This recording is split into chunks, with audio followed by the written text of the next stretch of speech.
Hello brothers and sisters, welcome back again sa ating sharing for bread of God in the name of the Father, to the Son, to the Holy Spirit. Amen. Lord Jesus Christ, thank you for all the things I have. Also, thank you for the blessing of health, my illness. Thank you so much, Lord. Lord, thanks, and I worshiping you, Lord Jesus. Magnify you, Lord. Glory to your name. I love you, Lord Jesus. Hallelujah. Hallelujah. Amen.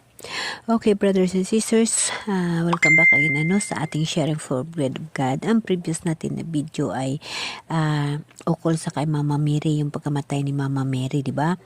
So, hindi nakalagay sa Bible kung paano namatay si Mama Mary. Ang nakalagay lamang ay inakyat sa langit, kasama ng kanyang katawan at kaluluwa. So, diyan natin makikita yung mga bagay na yon, Si Mama Mary ay isang babae na pinili ng Diyos. Siya ay nanay ni Jesus Christ, ng ating Panginoon. Mahal natin yung ating ina, how much more na hindi mahal ni Jesus Christ ang Mama Mary. So ukol naman sa pagkamatay ni Mama Mary, maraming nagtatanong. Ito lamang ang aking masasabi bilang ultimo na nampalataya at nagtitiwala sa mahal na Diyos. Kung si Propeta Elias ay namatay, hindi siya namatay, kundi si Propetang Elias bago magsapit ang tinatawag na kamatayon, siya ay inakyat ng Diyos, dinala siya ng Diyos sa langit, sakay ng isang bagong apoy or karawahi na apoy. So ibig sabihin si Elias ay hindi namatay. Hindi siya namatay kasi nakasulat sa Bible. Kung mababasa ninyo, makikita ninyo sa Mateo chapter 17 verse 1 to 13, si Elias, si Propeta Elias, nagpakita pa kay Jesus Christ nung panahon na yun. Hindi si Propeta Elias namatay kasi siya ay inakyat ng dragon ng apoy. Nakalagay ho yan sa Bible. So si Mama Mary, nagtatanong tayo kung paano siya namatay. Hindi rin namatay si Mama Mary. Si Mama Mary inakyat din sa langit dahil makikita natin dyan sa pahayag, hahanapin natin, kag unawain. Dyan nakikita natin ang isang babae na hinahabol ng dragon sa pangalawang pagbabalik ni Jesus Christ, no? So si Mama Mary, hindi rin ho siya namatay. Umakyat rin ho siya sa langit. Inakyat rin sa ni Jesus Christ sa langit. Ang iba, hindi ho maniniwala dahil na si Mama Mary hindi nga nakasulat sa ang totoong buhay niya sa Biblia, hindi natin makikita. Ngunit tayong nanampalataya, titingnan natin ang katotohanan.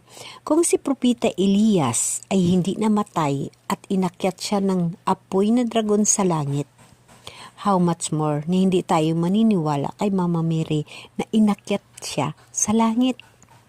Si Elias inakyat sa langit ng dragon na apoy dahil siya ay isang huwaran o isang idolo o isang ihimplo nating mga tao kung paano sa mananampalataya at paano siya magtitiwala sa mahal na Diyos. Si Elias ang niligtas ng mahal na Diyos sa isang lugar at ang nagpakain sa kanya, di ba ang uwak? So mahal siya ng Diyos at hindi ho siya namatay. Isa ho siya sa patunay na hindi ho siya namatay, kundi inakyat siya ng apoy na karwahe sa langit sa kapangyarihan ng Diyos. So, si Mama Mary, hindi ho nakalagay ang kanyang kamatayan sa Bible. Kaya, alam ko sa aking panampalataya, sa aking sariling pananaliksik at aking sariling panampalataya sa mahal na Diyos, ganon din ho si Mama Mary. Inakyat rin ho siya sa langit.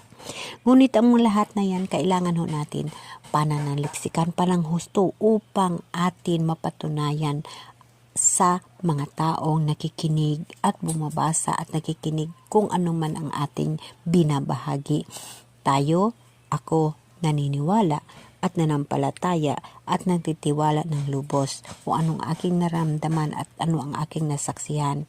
Ngunit aking dadagdagan ang pananaliksik upang lubos na maunawaan ang lahat ng mga bagay at upang makahanda sa pagharap sa pagbabalik ng ating mahal na Diyos sa ikalawang pagkakataon, sa ikalawang buhay ng ating mahal na Diyos na yun ang ibibigay sa atin upang tayo ay hukman. Brothers and sisters, tayo ay tao lamang dito sa mundo.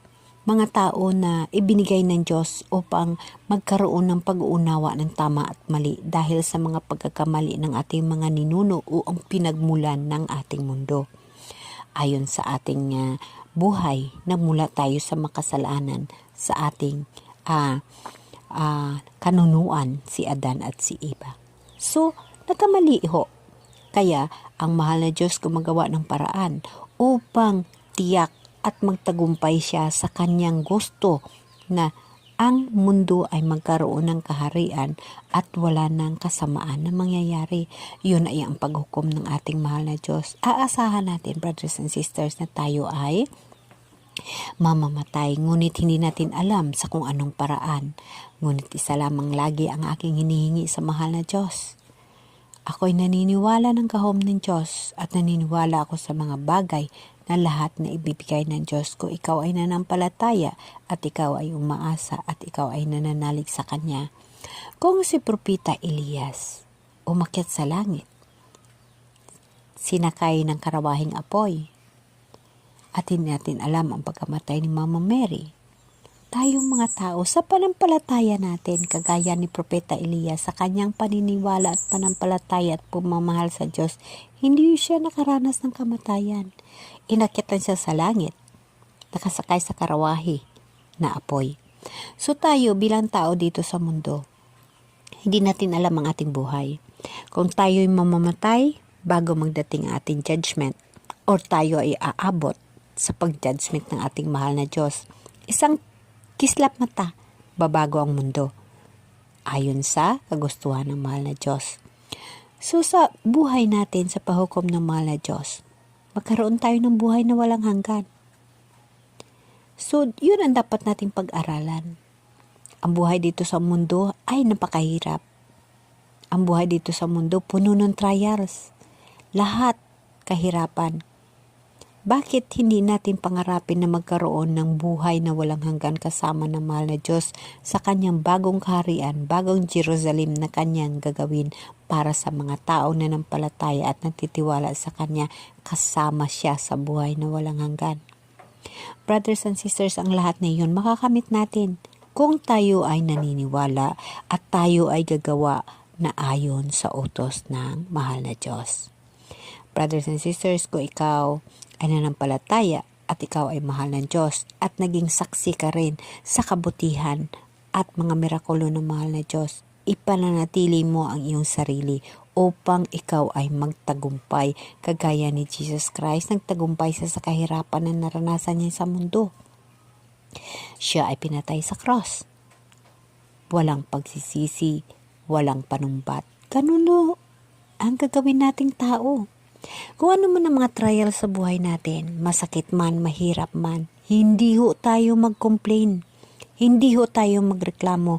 Tatanggapin ho natin yan. Beside, hahanapan natin ng paraan at hingian ng tulong sa Holy Spirit upang malagpasan natin yan. Dahil pag tayo nanampalataya, ang lahat ho na yan, step by step, na binibigyan ng mga solusyon ng mahal na Diyos.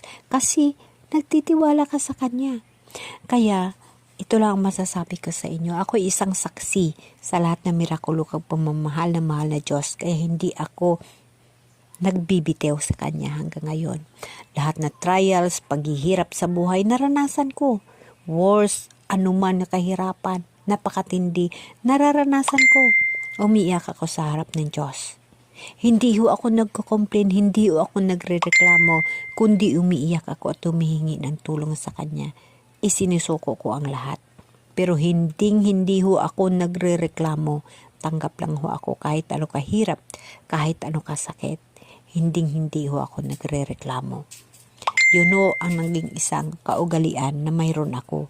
Kaya hanggang ngayon, bilang isang saksi ng kagandahang loob ng mahal na Diyos at pagmamahal ng mahal na Diyos, aking nakakamtan. Mga mirakulo sa buhay na hindi ko alam na dumarating lamang. Ako'y mahirap lamang, may sakit. Sa panampalataya ko, ako'y gumaling. Kulang ako sa medication, kulang sa financial.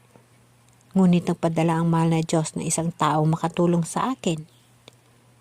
Sino mag-akalain na mismo ang doktor na gumagamot sa akin ang nagpo-provide ng mga gamutan ko? Sa pamilya ko, brothers and sisters, hindi ako nagko-complain kung ano lang ang mayroon. Pero hindi nila ibinibigay sa akin ang nakarapat-dapat dahil kulang din sila. Kaya ang mga bagay na yun, alam kong mirakulo na mahal na Diyos na dahil hindi ako nagko-complain, tumatanggap lang ako at kung ano lang ang mayroon. Kaya alam ko na ang mahal na Diyos ang nabigay sa akin step by step na mga tao na makatulong sa akin at ako ay isang instrumento para sa kanila at sila ay instrumento rin para sa akin. Ganun ho ang buhay ng tao.